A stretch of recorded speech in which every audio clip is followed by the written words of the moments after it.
Hello दोस्तों, स्वागत है आप सभी का आपके अपने परिवार दीक्षित एजुकेशन अड्डा पर। दोस्तों एक बार फिर हाजिर हो चुका हूं लेकर आप सभी के लिए एकदम ब्रह्मास्त्र वाली क्लास है। अगर आप दोस्तों एसएससी जीडी 2023 का एग्जाम देने वाले हो तो आप सभी के लिए ये क्लास अति महत्वपूर्ण साबित होगी। सारे सवालों को आप अपनी कॉपी के अंदर वन लाइनर नोट्स के रूप में नोट करके रखें और दोस्तों पूरी क्लास को देखें। आज कुछ साइंस के सवाल भी मैं आपको बताने वाला हूँ जो मोस्ट इंपॉर्टेंट सवाल रहेंगे आपकी परीक्षा को लेकर। एनसीईआरटी पर आधारित है साइंस के सारे सवाल है। और दोस्तों क्लास को पूरा देखिएगा और आप अपना स्कोर जरूर बताइएगा कि आपने इस क्लास के अंदर से कितने सवाल सही किए। आइए दोस्तों शुरू करते हैं आज की क्लास। देखते हैं अपना पहला सवाल है। हमारा पहला सवाल कहता है कि ठुंडी और कदमत बीच कहां पर स्थित है। मोस्ट इंपॉर्टेंट सवाल रहेगा आपकी परीक्षा के लिए। अंडमान निकोबार, लक्षद्वीप, उड़ीसा, मणिपुर। क्या होगा आपका सही जवाब, जल्दी से बताएं। ठुंडी और कदमत बीच ये दोस्तों कहां पर स्थित है तो आपको नोट करके रखना है। ये लक्षद्वीप में स्थित है। आपका ऑप्शन नंबर बी बिल्कुल सही जवाब होगा। कमेंट बॉक्स में दोस्तों लक्षद्वीप की राजधानी कौन सी है छाप कर बताएं। अब बात करते हैं ठुंडी और कदमत को लेकर। दोस्तों आपको बता दें ठुंडी और कदमत समुद्र तटों को प्रतिष्ठित ब्लू फ्लैग प्रमाणन प्राप्त हुआ है 2022 के अंदर। क्या मिला दोस्तों? ब्लू फ्लैग प्रमाणन। ये दोस्तों ब्लू फ्लैग प्रमाणन ये दोस्तों इन दो समुद्र तटों को दिया गया है। अब आपसे पूछा जा सकता है कि ये ब्लू फ्लैग प्रमाणन ये जो दोस्तों सर्टिफिकेट है ये देता कौन है, तो आपको नोट करके रखना है फाउंडेशन ऑफ एनवायरनमेंट। पूरा नाम लिखिएगा आप, फाउंडेशन ऑफ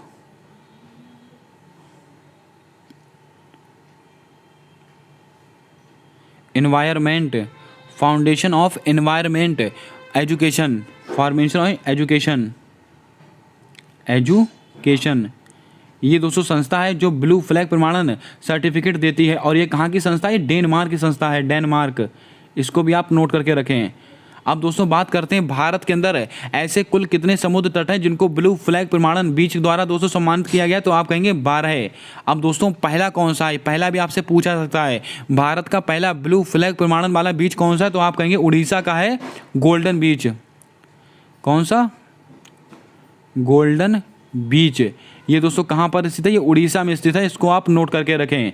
ये सारे सवाल दोस्तों आपको नोट करके रखने हैं। ठुंडी और कदमत बीच कहाँ पर स्थित है? ये लक्षद्वीप में स्थित हैं। लक्षद्वीप की राजधानी कौन सी? जल्दी से कमेंट बॉक्स में आप छाप कर बताएंगे। और दोस्तों इनको कौन सा सर्टिफिकेट मिला है? ब्लू फ्लैग प्रमाणन सर्टिफिकेट मिला है 2022 के अंदर। और ये सर्टिफिकेट देती कौन सी संस्था है? Foundation of environment education. कहाँ की संस्था है? डेनमार्क की संस्था है। भारत में कुल कितने समुद्र तटों को ब्लू फ्लैग प्रमाणन बीच द्वारा सम्मानित किया गया है? 12 है। पहला कौन सा है? गोल्डन बीच, जो कि उड़ीसा में स्थित है। इतनी जानकारी आप नोट करके रखें। आइए दोस्तों बढ़ते हैं अपने अगले सवाल की ओर। भाई बहनों, हमारा अगला प्रश्न कहता है कि विश्व हिंदी सम्मेलन 2023 का आयोजन कहां पर होगा? लगाइएगा स्टार, आपकी परीक्षा के लिए ब्रह्मास्त्र वाला सवाल रहेगा।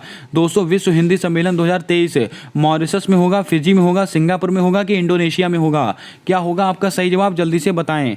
विश्व हिंदी सम्मेलन 2023 इसका दोस्तों आयोजन कहां पर होने वाला है, तो आप कहेंगे फिजी के अंदर। आपका ऑप्शन नंबर बी बिल्कुल सही जवाब होगा। अगर आपसे दोस्तों पूछा जाता कि पहला फर्स्ट हिंदी सम्मेलन, पहला हिंदी सम्मेलन ये दोस्तों कहां पर हुआ था और कब हुआ था? ये दोस्तों 1975 ईस्वी में। कब? 1975 ईस्वी में नागपुर में हुआ था, नागपुर। पूरी डेट आप लिख लीजिएगा दोस्तों, 10 जनवरी 1975। ये दोस्तों पूरी डेट है। इसीलिए दोस्तों 10 जनवरी को क्या मनाया जाता है? विश्व हिंदी दिवस मनाया जाता है। आप सबको पता होगा। राष्ट्रीय हिंदी दिवस कब सेलिब्रेट किया जाता है? जल्दी से कमेंट बॉक्स में छाप कर बताएं। दोस्तों भारत की जो राजभाषा है वो हिंदी होगी। आर्टिकल 343 में बोला गया है, आप सबको पता होगा। इसको आप नोट करके रखें। दोस्तों विश्व हिंदी सचिवालय कहाँ पर स्थित है? मॉरिशस में स्थित है। हिंदी सचिवालय ये दोस्तों कहाँ पर स्थित है? ये मॉरिशस में स्थित है। आप सबको पता होना चाहिए। उम्मीद करता हूँ आपने सारे सवालों को नोट कर लिया होगा। मैंने आपसे सवाल पूछा था कि लक्षद्वीप की राजधानी कौन सी है, तो आप नोट करके रखें दोस्तों, कवरत्ती। क्या है दोस्तों? कवरत्ती। और दोस्तों राष्ट्रीय हिंदी दिवस कब मनाया था? जल्दी से कमेंट बॉक्स में छाप कर बताएं। आइए दोस्तों बढ़ते हैं अपने अगले प्रश्न की ओर। भाइयों बहनों, हमारा अगला प्रश्न कहता है कि G20 का मुख्य समन्वयक किसे नियुक्त किया गया है। दोस्तों G20 से आपकी परीक्षा में सवाल बनने की प्रबल संभावना रहेगी। अमिताभ कांत है, हर्षवर्धन श्रृंखला है, गिलवर्ट है, अनंत नागेश्वरन है। क्या होगा आपका सही जवाब, जल्दी से बताएं। G20 का मुख्य समन्वयक किसे नियुक्त किया गया है, तो आपको नोट करके रखना है, ये हर्षवर्धन श्रृंखला को किया गया है। आपका ऑप्शन नंबर बी बिल्कुल सही जवाब होगा। इसके ऊपर आप स्टार लगाकर रखें। दोस्तों अमिताभ कांत, इसको आप नोट करके रखें, इनको G20 का शेरपा नियुक्त किया गया है। G20 का शेरपा। अगर आपसे कहा जाए कि G20 का शेरपा किसे नियुक्त किया गया है, तो आप कहेंगे अमिताभ कांत को किया गया है। लेकिन G20 का दोस्तों चीफ कोऑर्डिनेटर यानी कि मुख्य समन्वयक किसको नियुक्त किया गया है, हर्षवर्धन श्रृंखला को किया गया है। अब बात करते हैं G20 को लेकर। G20 दोस्तों इसके अंदर कुल 20 सदस्य हैं, लेकिन एक अंतर्राष्ट्रीय संगठन है। कौन? European union. मोस्ट इंपॉर्टेंट सवाल है दोस्तों। 19 देश शामिल है और एक अंतर्राष्ट्रीय संगठन शामिल है। कौन सा? यूरोपियन यूनियन है। और G20 इसकी दोस्तों बैठक कहां पर आयोजित हुई है, तो आप कहेंगे इंडोनेशिया। इन सारे आंकड़ों को आप नोट करके रखें। इंडोनेशिया यहाँ पर दोस्तों हुई है इसकी बैठक 2022 की। 2023 की दोस्तों कहाँ होगी? अपने भारत में होगी। लेकिन दोस्तों 2022 की बैठक इंडोनेशिया में भी कहाँ पर हुई है? बाली। एक स्थान है इंडोनेशिया में, यहाँ पर हुई है बाली के अंदर। अब दोस्तों G20 की स्थापना कब हुई है? 1999। इतने आंकड़े आप नोट करके रखिएगा, कोई सा भी सवाल आपकी परीक्षा में पूछा जा सकता है। दोस्तों गिलवर्ट मैंने आपको नोट कराया था। ILO अंतर्राष्ट्रीय श्रम संगठन के महानिदेशक कौन बनाए गए हैं? गिलवर्ट बनाए गए हैं। यह भी आपको पता होना चाहिए। अब आप कमेंट करके बताएं कि ILO अंतर्राष्ट्रीय श्रम संगठन दोस्तों इसका मुख्यालय कहाँ पर स्थित है? इसका जवाब आपको कमेंट कर बताना है। आइए दोस्तों बढ़ते हैं अपने अगले सवाल की ओर।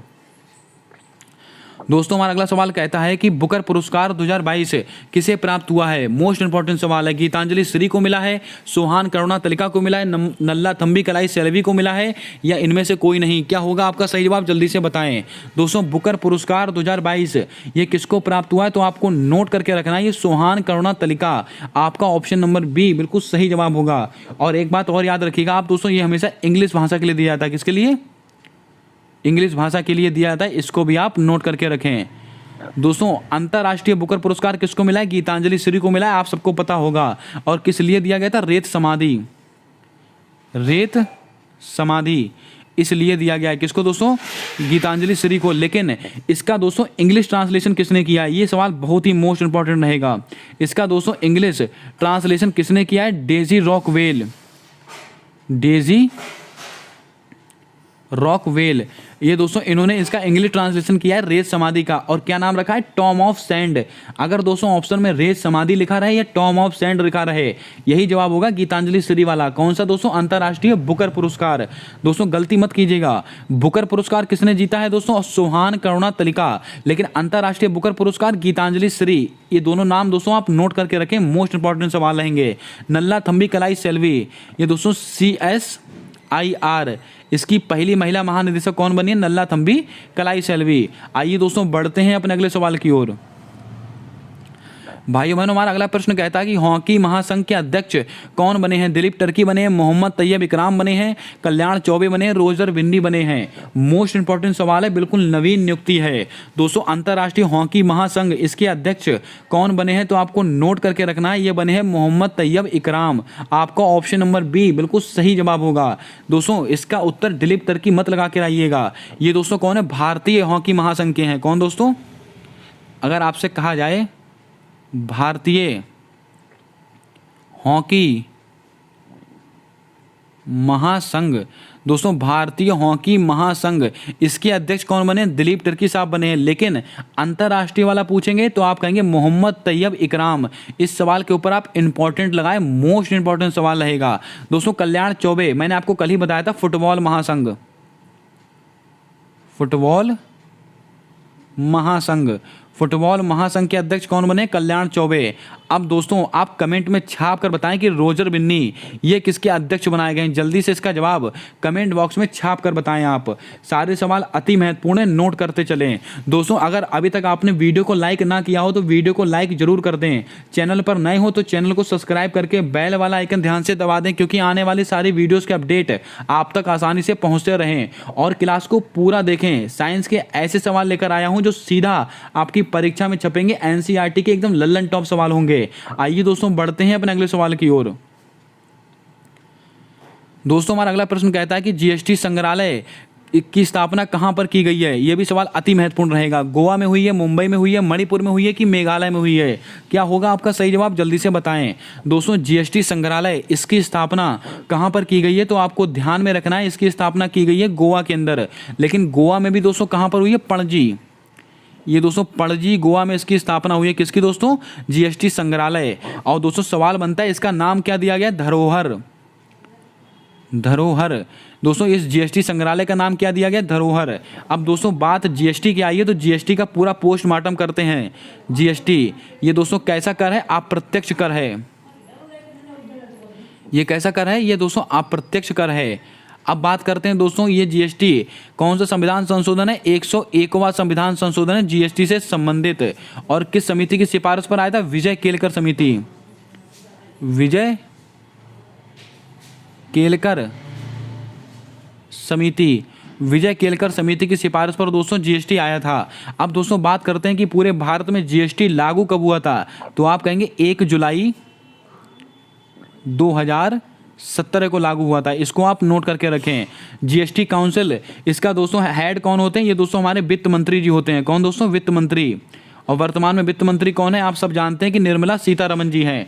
अगर आपसे पूछा जाए कि दोस्तों जीएसटी की बैठक कहां पर आयोजित होगी, जीएसटी काउंसिल की बैठक कहां पर आयोजित होगी 2023 में, तो आप कहेंगे चंडीगढ़। इतने आंकड़े आप नोट कर लें, मोस्ट इंपॉर्टेंट रहेगा आपकी परीक्षा को लेकर। जीएसटी का पूरा पोस्टमार्टम दोस्तों आपके सामने मैंने कर दिया है। आइए दोस्तों बढ़ते हैं अपने अगले सवाल की ओर। भाई बहनों हमारा अगला प्रश्न कहता है कि नौसेना में प्रोजेक्ट 75 के तहत कितनी पनडुब्बी शामिल हुई हैं, 5 पनडुब्बी, 6 पनडुब्बी, 7 पनडुब्बी की 8 पनडुब्बी। क्या होगा आपका सही जवाब, जल्दी से बताएं।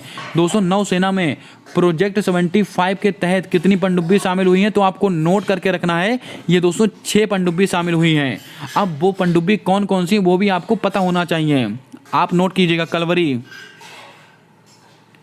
कलवरी, खांडेरी, करंज,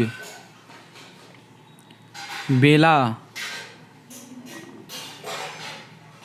बागीर और एक है बागशीर।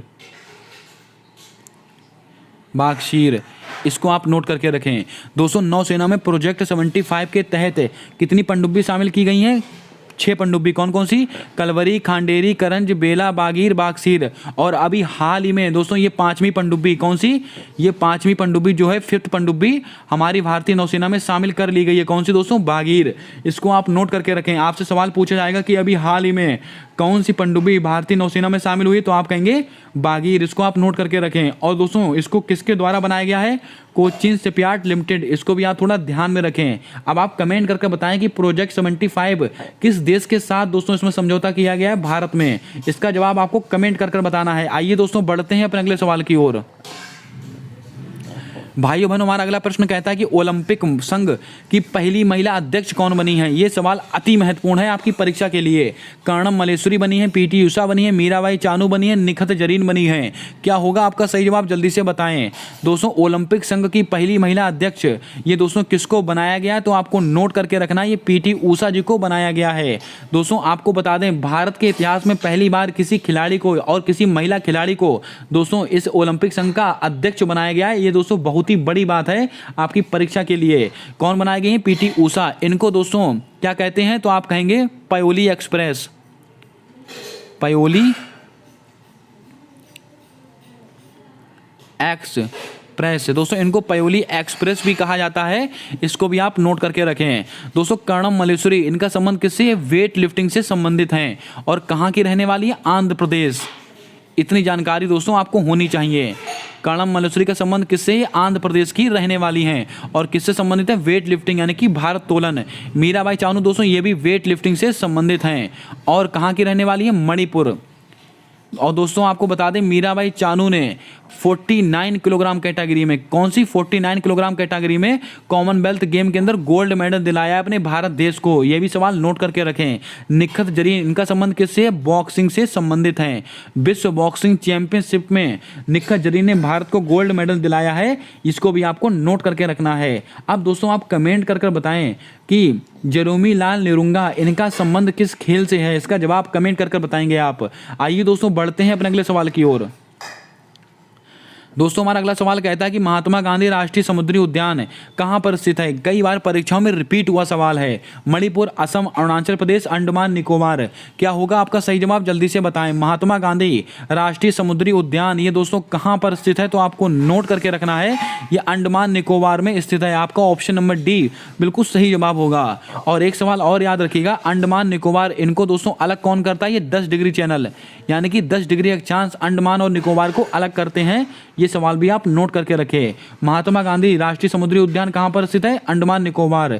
और साउथ बटन राष्ट्रीय उद्यान कहां पर है? ये भी दोस्तों साउथ बटन, इसको आप लिख लीजिएगा, साउथ बटन नेशनल पार्क, यानी साउथ बटन राष्ट्रीय उद्यान, ये कहां पर स्थित है? अंडमान निकोबार है। आइए दोस्तों ऑप्शन में कुछ राज्य देके रखे हुए हैं, उनके महत्वपूर्ण राष्ट्रीय उद्यान आप नोट कर लीजिएगा। मणिपुर, भारत का एकमात्र तैरता हुआ राष्ट्रीय उद्यान कौन सा? काबुल लामजाओ।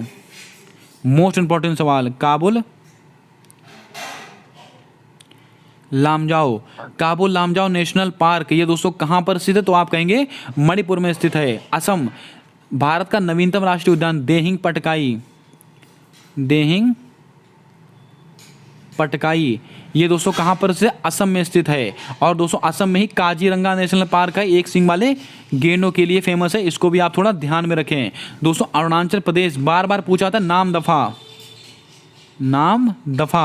नामदफा राष्ट्रीय उद्यान दोस्तों कहां पर स्थित है? तो आप कहेंगे अरुणाचल प्रदेश। इतने सवाल आप नोट करके रखें, कोई सा भी सवाल है आपकी परीक्षा में आ सकता है, आपके माँ बाप के सपने को पूरा कर सकता है। दोस्तों बने रहें वीडियो के साथ, बहुत ही लल्लन टॉप सवाल लेकर आया हूं आप सभी के लिए। आइए दोस्तों बढ़ते हैं अपने अगले सवाल की ओर। दोस्तों हमारा अगला सवाल कहता है कि हिम प्रहरी योजना का संबंध किस राज्य से है? गुजरात, छत्तीसगढ़, उत्तराखंड, सिक्किम। दोस्तों एक योजना का सवाल आपकी परीक्षा में फिक्स है, आना ही आना है। दोस्तों हिम प्रहरी योजना, इसका संबंध किस राज्य से है? तो आपको नोट करके रखना है, इसका संबंध है उत्तराखंड। आपका ऑप्शन नंबर सी बिल्कुल सही जवाब होगा। अब बात करते हैं गुजरात को लेकर, यहां की दोस्तों सीमा दर्शन योजना, कौन सी? सीमा दर्शन योजना, ये दोस्तों कहां की योजना है? तो आप कहेंगे गुजरात की योजना है। छत्तीसगढ़, दोस्तों यहां की है मुख्यमंत्री मितान योजना। मोस्ट इंपॉर्टेंट सवाल, अगर आपसे कहें मितान योजना, ये कहाँ की योजना है? छत्तीसगढ़। और दोस्तों छत्तीसगढ़ की एक योजना और महत्वपूर्ण है, कौन सी?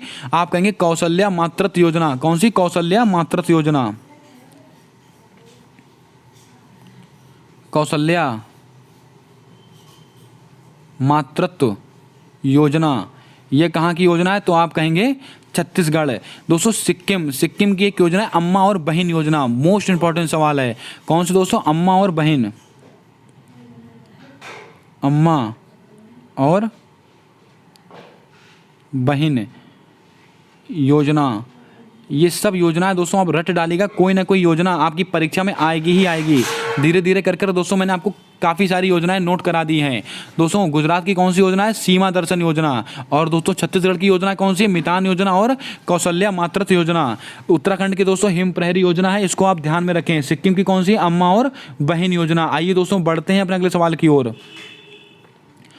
दोस्तों हमारा अगला सवाल कहता है कि मेंडोस नामक चक्रवात का नामकरण किसने किया है? म्यांमार ने किया है, श्रीलंका ने किया है, संयुक्त अरब अमीरात ने किया है कि पाकिस्तान ने किया है? क्या होगा आपका सही जवाब? जल्दी से बताएं। मेंडोस, दोस्तों ये 2022 में चक्रवात आया है और इसका नामकरण किसने किया है? तो आप कहेंगे संयुक्त अरब अमीरात। आपका ऑप्शन नंबर सी बिल्कुल सही जवाब होगा। दोस्तों मेंडोस, इसका अर्थ क्या होता है? ये सवाल आ सकता है आपकी परीक्षा में। इसका अर्थ होता है खजाना। मेंडोस का अर्थ क्या होता है? खजाना। इसको आप नोट करें। अब बात करते हैं ऑप्शंस को लेकर। म्यांमार, म्यांमार ने दोस्तों तौकाते, अगर आपसे कहा जाए कि तौकाते नामक चक्रवात का नामकरण किसने किया? म्यांमार ने। और इसका अर्थ क्या होता है? आवाज करने वाली छिपकली, आवाज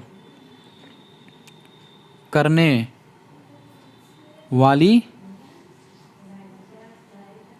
छिपकली, ये दोस्तों कौन सा है, तो आप कहेंगे म्यांमार। अब दोस्तों बात करते हैं श्रीलंका। इसने दोस्तों एक चक्रवात दिया असनी।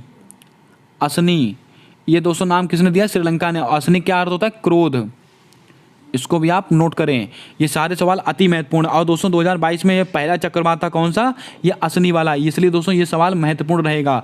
पाकिस्तान दोस्तों एक गुलाब नाम की चक्रवात आया था। गुलाब नाम किसने दिया था, गुलाब, ये दिया था पाकिस्तान ने। इसको भी आप थोड़ा याद कर सकते हैं। आइए दोस्तों बढ़ते हैं अपने अगले सवाल की ओर।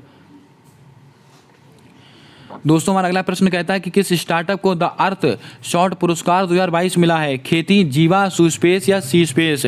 क्या होगा आपका सही जवाब, जल्दी से बताएं। ये सवाल मोस्ट इंपॉर्टेंट है आपकी परीक्षा के लिए। किस स्टार्टअप को द अर्थ शॉर्ट पुरस्कार 2022 ये प्राप्त हुआ है, तो आपको नोट कर लेना है। ये दोस्तों खेती के लिए मिला है। आपका ऑप्शन नंबर ए बिल्कुल सही जवाब होगा। और ये दोस्तों कहाँ से संबंधित, तमिलनाडु, तमिलनाडु। इसको भी आप नोट करके रखें, ये सवाल अति महत्वपूर्ण होगा। दोस्तों जीवा ये कार्यक्रम किसके द्वारा चलाया गया था, नाबार्ड के द्वारा चलाया गया था। आप सबको पता होना चाहिए। ये दोस्तों नाबार्ड के द्वारा जीवा कार्यक्रम चलाया गया था। नाबार्ड के दोस्तों वर्तमान में अध्यक्ष किसको बनाया गया, जल्दी से कमेंट कर छापें। अब दोस्तों नाबार्ड की स्थापना किस समिति की सिफारिश पर हुई, ये सवाल महत्वपूर्ण है। संथानम समिति, संथानम समिति, संथानम समिति की सिफारिश पर दोस्तों, माफ करें दोस्तों, संथानम समिति नहीं होगा इसका आंसर। नाबार्ड इसकी दोस्तों स्थापना किस समिति की सिफारिश पर हुई है, जल्दी से बताएं। शिवरमन समिति। कौन से दोस्तों, शिवरमन समिति, शिवरमन समिति।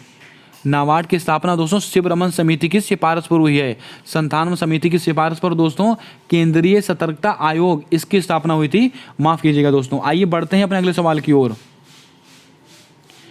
भाई बहनों हमारा अगला प्रश्न कहता है कि परम पोरुल सुपर कंप्यूटर किसके द्वारा विकसित किया गया। दोस्तों एक सवाल आईआईटी से फिक्स है आपकी परीक्षा में। IIT Gandhinagar, IIT Guwahati, NIT Tiruchirappalli या आईआईटी रुड़की। क्या होगा आपका सही जवाब, जल्दी से बताएं।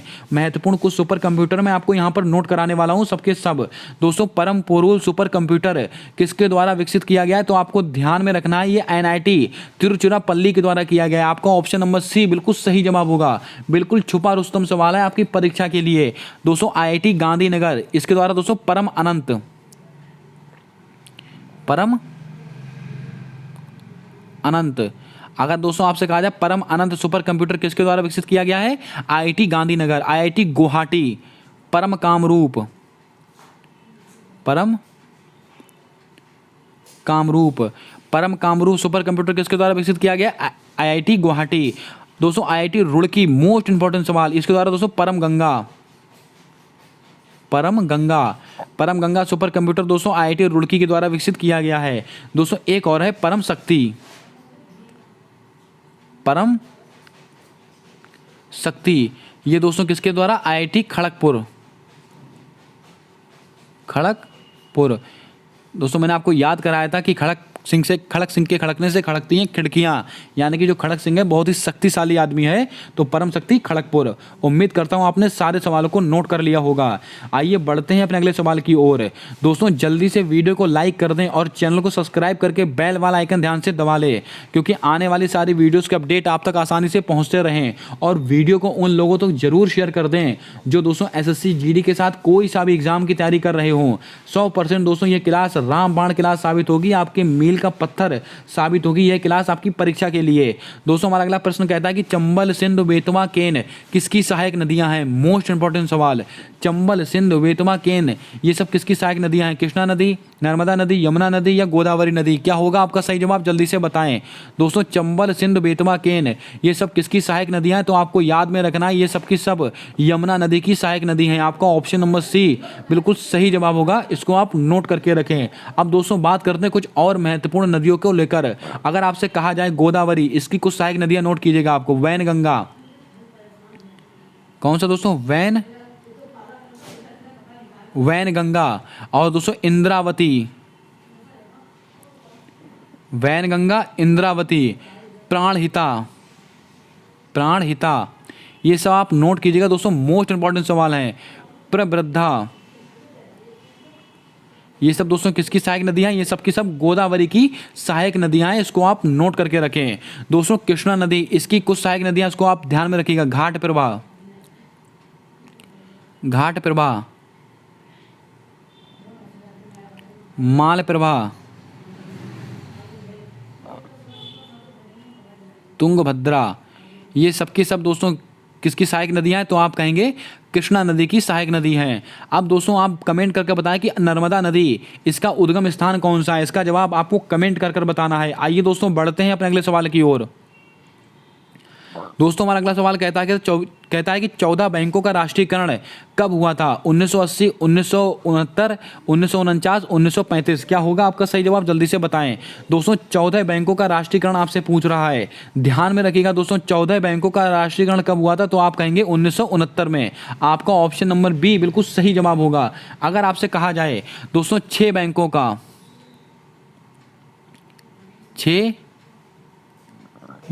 का राष्ट्रीयकरण 6 बैंकों का दोस्तों राष्ट्रीयकरण कब हुआ था? तो आप कहेंगे 1980 में। लेकिन 14 बैंकों का राष्ट्रीयकरण कब हुआ था? 1969 में। दोस्तों 1949, इसमें दोस्तों क्या हुआ था? आरबीआई। मोस्ट इंपॉर्टेंट सवाल दोस्तों, आरबीआई का राष्ट्रीयकरण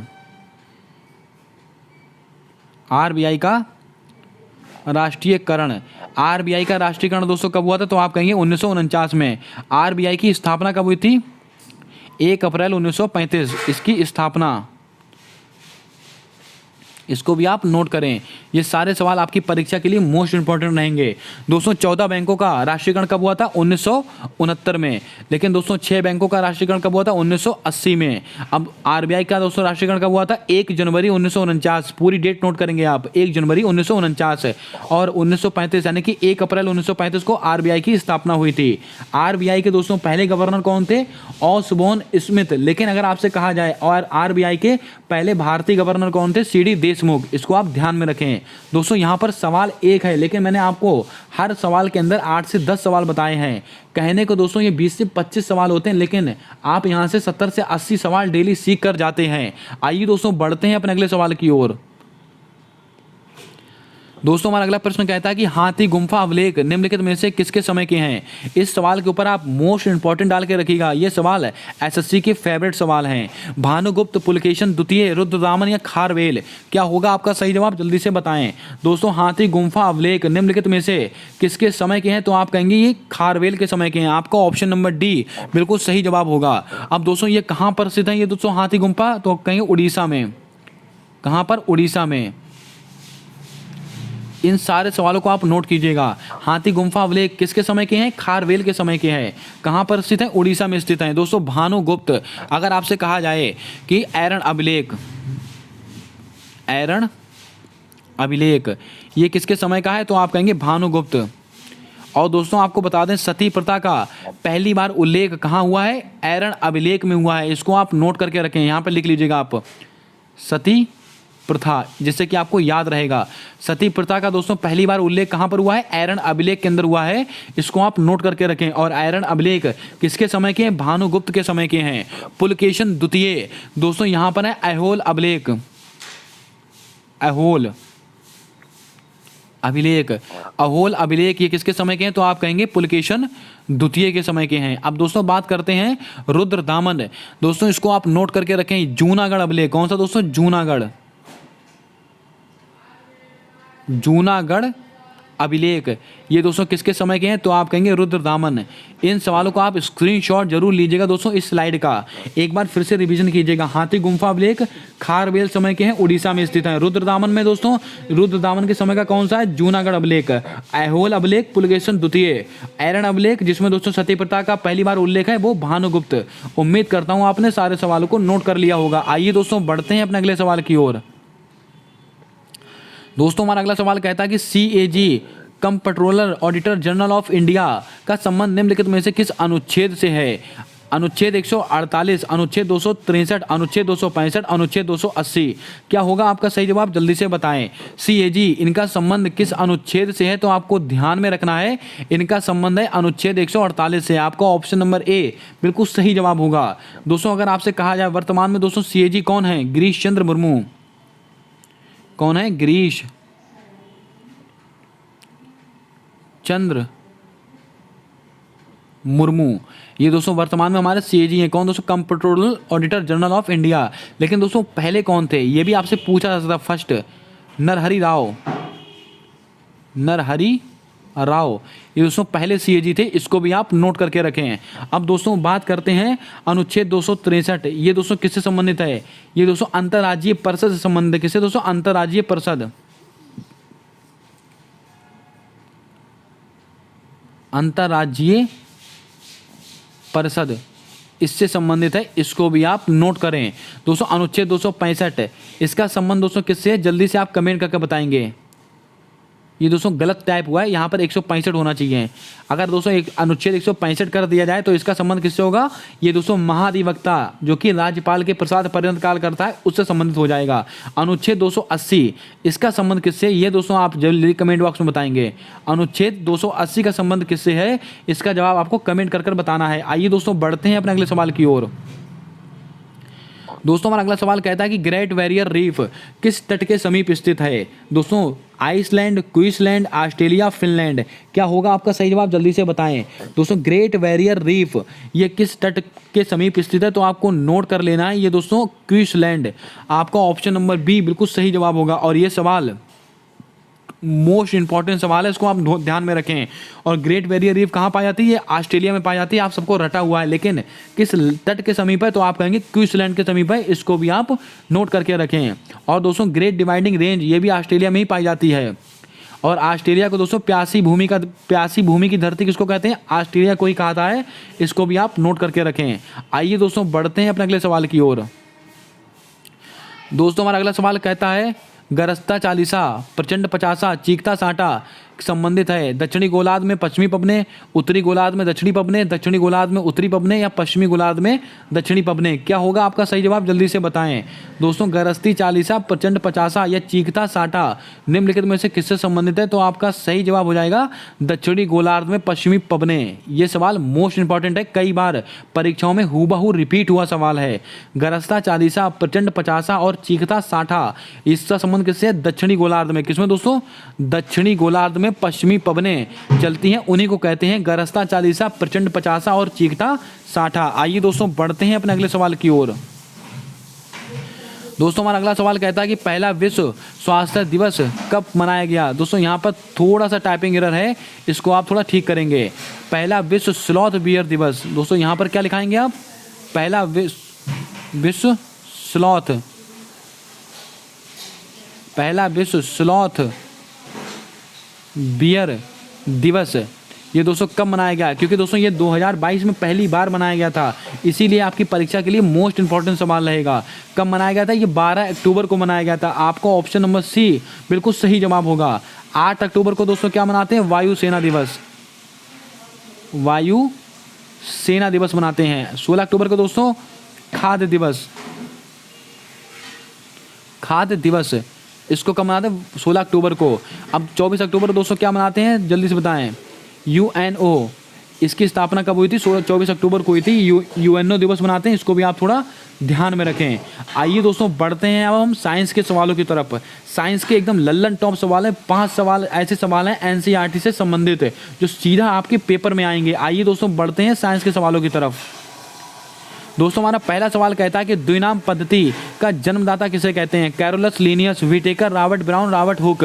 क्या होगा आपका सही जवाब? जल्दी से बताएं। द्विनाम पद्धति इसका जन्मदाता किसको कहा जाता है? तो आप सबको रटा हुआ होगा, ये कैरोलस लिनियस को कहते हैं। आपका ऑप्शन नंबर ए बिल्कुल सही जवाब होगा। इसके ऊपर आप स्टार लगाकर नोट करें। दोस्तों व्हिटेकर, इनको 5 जगत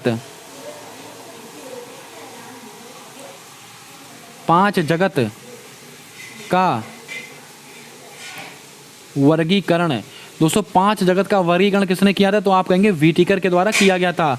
रॉबर्ट ब्राउन, इन्होंने दोस्तों केंद्रक की खोज की थी। किसकी? केंद्रक की खोज की थी। और रॉबर्ट हुक ने ये कोशिका की खोज की थी, आप सबको पता होगा, इसको आप ध्यान में रखें। दोस्तों द्विनाम पद्धति का जन्मदाता कौन है? Carolus Linnaeus. व्हिटेकर दोस्तों 5 जगत का वर्गीकरण किया था इन्होंने। रॉबर्ट ब्राउन केंद्रक की खोज की है, रॉबर्ट हुक ने कोशिका की खोज की है। आइए दोस्तों बढ़ते हैं अपने अगले सवाल की ओर। दोस्तों मोस्ट इंपॉर्टेंट सवाल है एनसीईआरटी का, किन पादपों में श्वसन मूल या न्यू मेटाफोर पाए जाते हैं? लगाइएगा स्टार, आपकी परीक्षा के लिए ब्रह्मास्त्र वाला सवाल है। मरसुलीय पौधे, लवणोद्भिद पौधे, आवृत बीजी पौधे, अनावृत बीजी पौधे। क्या होगा आपका सही जवाब, जल्दी से बताएं दोस्तों। किन पादपों में श्वसन मूल या न्यू मेटाफोर पाए जाते हैं? तो आपको नोट करके रखना, लवणोद्भिद पौधे। आपका ऑप्शन नंबर बी बिल्कुल सही जवाब होगा। इसके ऊपर आप स्टार लगाकर इसको नोट करेंगे, मोस्ट इंपॉर्टेंट सवाल है। आइए दोस्तों बढ़ते हैं अपने अगले सवाल की ओर। दोस्तों हमारा अगला सवाल कहता है कि हरित गृह प्रभाव की प्रमुख गैस कौन सी है? Chlorofluorocarbon, carbon dioxide, carbon monoxide या इनमें से कोई नहीं। क्या होगा आपका सही जवाब, जल्दी से बताएं। हरित गृह प्रभाव की प्रमुख गैस कौन सी है? तो आपको ध्यान में रख लेना है दोस्तों, ये है कार्बन डाइऑक्साइड यानी कि CO2। इसको आप नोट करके रखें दोस्तों। CO, इसका सूत्र क्या होता है? CO, कार्बन मोनोऑक्साइड, बहुत ही जहरीली गैस होती है, आप सबको पता होगा। क्लोरोफ्लोरोकार्बन, CFC, ओजोन परत में दोस्तों जो छिद्र हो रहा है वो इसी का कारण है। किसका? क्लोरोफ्लोरोकार्बन का कारण है, जो ओजोन परत में छिद्र हो रहा है। अब दोस्तों ओजोन परत, इसके छिद्र, दोस्तों इसके छिद्र का पहली बार किसने दोस्तों इसको जाना था? न्यूमैन, इन्होंने जाना था। इसको आप नोट करके रखें। और ओजोन परत दोस्तों कहाँ पाई जाती है? ये समताप मंडल में पाई जाती है। कहाँ पर? समताप मंडल में पाई जाती है, यानी कि स्ट्रेटोस्फीयर में। अब दोस्तों अगर आपसे कहा जाए 16 सितंबर को दोस्तों क्या मनाते हैं, तो आप कहेंगे ओजोन परत संरक्षण दिवस मनाते हैं। आप सबको रटा हुआ होगा। आइए दोस्तों बढ़ते हैं अपने अगले सवाल की ओर। दोस्तों हमारा अगला सवाल कहता है कि निम्नलिखित में से पॉजिट्रॉन किसका प्रतिकरण है? इलेक्ट्रॉन, प्रोटॉन, न्यूट्रॉन या डेल्टॉन। क्या होगा आपका सही जवाब, जल्दी से बताएं। कई बार रिपीटेड सवाल है ये। निम्नलिखित में से पॉजिट्रॉन किसका प्रतिकरण है? तो आपको नोट कर लेना है, ये दोस्तों इलेक्ट्रॉन का प्रतिकरण है। किसका? इलेक्ट्रॉन का। आपका ऑप्शन नंबर ए बिल्कुल सही जवाब होगा, इसको भी आप नोट करें। अब बात करते हैं ऑप्शंस को लेकर। दोस्तों प्रोटॉन, इसकी खोज किसने की थी? गोल्डस्टीन। दोस्तों प्रोटॉन की खोज किसने की थी? गोल्डस्टीन ने की थी। न्यूट्रॉन दोस्तों चैडविक। अब दोस्तों इलेक्ट्रॉन, जल्दी बताएं। Electron J Thomson.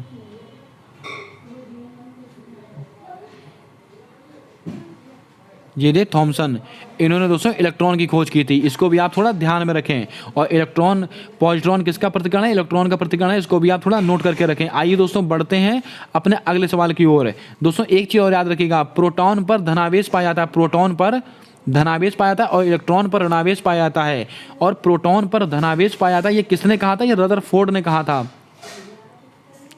ये रदरफोर्ड के द्वारा कहा गया था। इसको भी आप थोड़ा ध्यान में रखें। आपसे सवाल पूछा सकता है कि प्रोटॉन पर धनावेश पाया जाता है, ये दोस्तों किसने कहा था? तो आप कहेंगे रदरफोर्ड ने। आइए दोस्तों बढ़ते हैं आज के अगले और अंतिम सवाल की ओर। हमारा अगला सवाल कहता है कि टमाटर के लाल रंग का कारण क्या होता है? लाइकोपीन, कैरोटीन, जेंथोसाइनिन या कैप्सिटिन। क्या होगा आपका सही जवाब, जल्दी से बताएं। ये चारों नाम अति महत्वपूर्ण हैं। दोस्तों आपको बता दें, टमाटर में जो लाल रंग होता है उसका कारण क्या होता है? तो आप कहेंगे लाइकोपीन। आपका ऑप्शन नंबर ए बिल्कुल सही जवाब होगा। दोस्तों कैरोटीन, गाजर का जो दोस्तों रंग होता है, गाजर का दोस्तों जो रंग होता है नारंगी, वो किसके कारण होता है? कैरोटीन के कारण होता है। जेंथोसाइनिन, दोस्तों बैगन का जो बैगनी रंग होता है, बैगन का जो बैगनी रंग होता है वो किसके कारण होता है? जेंथोसाइनिन के कारण है। दोस्तों कैप्सिटिन, जो मिर्च होती है, मिर्च, हरी मिर्च, उसका दोस्तों जो रंग होता है वो किसके कारण होता है? ये कैप्सिटिन के कारण होता है। ये सवाल भी मोस्ट इंपॉर्टेंट है आपकी परीक्षा के लिए।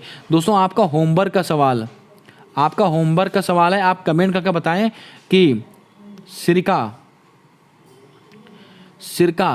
में दोस्तों कौन सा अम्ल पाया जाता है? जल्दी से इसका जवाब आपको कमेंट कर छाप कर बताना है। कैसे लगे दोस्तों आज के सवाल, कैसी लगी आज की क्लास? और दोस्तों इन 25 सवालों में से आपने कितने सवाल सही किए, उसका दोस्तों जवाब आप कमेंट कर जरूर बताएं। और दोस्तों इसकी PDF को पाने के लिए आप हमारे टेलीग्राम चैनल को ज्वाइन कर सकते हैं। उसका लिंक आपको डिस्क्रिप्शन बॉक्स में मिल जाएगा। अपना जवाब जरूर बताएं कि आपने कितने सवाल को सही किया है। मिलते हैं आने वाली अगली वीडियो में, तब तक के लिए जय हिंद, जय भारत। दोस्तों अपना सपोर्ट, अपना प्यार हमारे YouTube चैनल के साथ हमेशा यूं ही बनाकर रखें।